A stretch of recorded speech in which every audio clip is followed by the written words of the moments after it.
तुम्हाला माहित आहे का काय भारतात काय आहे आणि लंडन मध्ये काय आहे? लंडन मध्ये कोहिनूर हिरा आहे, साप खोट आहे. अहो कोहिनूर हिरा इथंच आहे, आमच्या भारतात आहे. काय म्हणता? आणि त्यो म्हणजे भारतरत्न डॉक्टर बाबासाहेब आंबेडकर.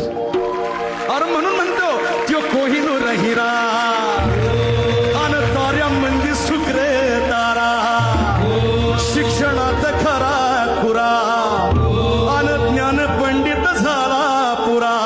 अन मारलं छळाच्या असुरा, केला अन्यायाचा चुरा. मारलं छळाच्या असुरा, केला अन्यायाचा चुरा. अन वाहिली समाजाची धुरा, अन वाहिली समाजाची धुरा. अन मग तुरा झळकू लागला, यो तुरा झळकू